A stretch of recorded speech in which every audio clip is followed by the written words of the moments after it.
Imber's head drooped once more, and his eyes went dull, as though a film rose up and covered them from the world, and he dreamed as only age can dream upon the colossal futility of youth.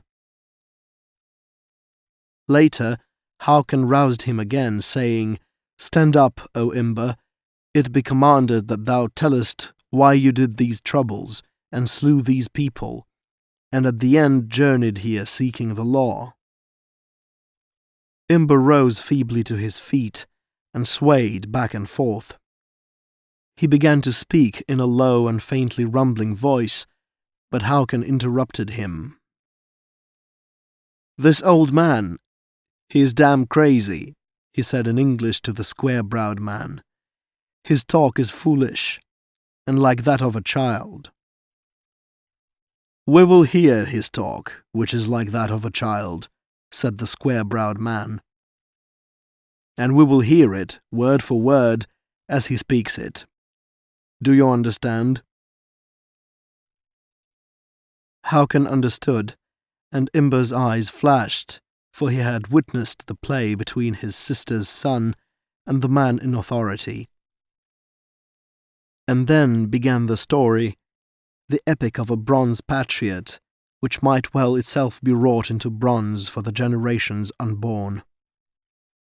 The crowd fell strangely silent, and the square-browed judge leaned head on hand and pondered his soul and the soul of his race.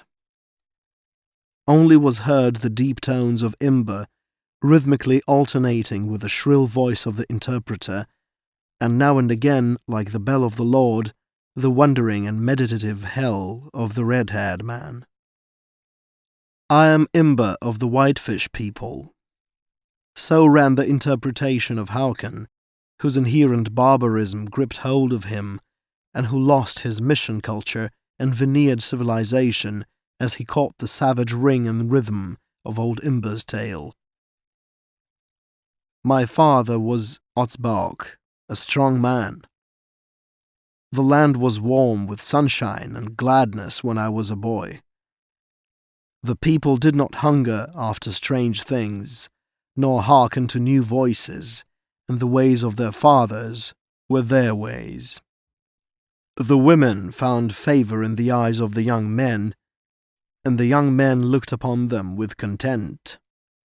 Babes hung at the breasts of the women, and they were heavy-hipped with increase of the tribe. Men were men in those days. In peace and plenty, and in war and famine, they were men.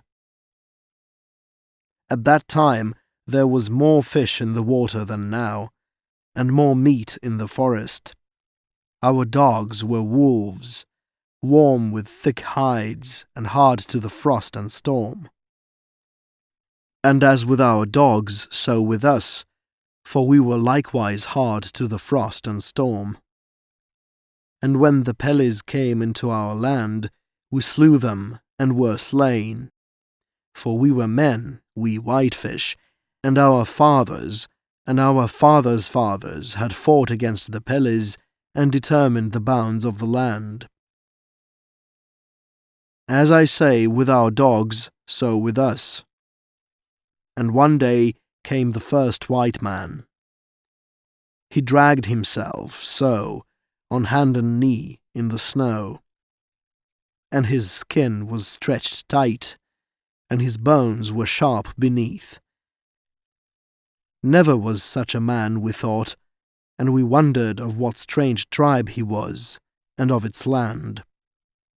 And he was weak, most weak, like a little child, so that we gave him a place by the fire, and warm furs to lie upon, and we gave him food as little children are given food. And with him was a dog, large as 3 of our dogs, and very weak. The hair of this dog was short, and not warm, and the tail was frozen, so that the end fell off. And this strange dog we fed, and bedded by the fire, and fought from it our dogs, which else would have killed him. And what of the moose meat and the sun-dried salmon, the man and dog took strength to themselves. and what of the strength they became big and unafraid.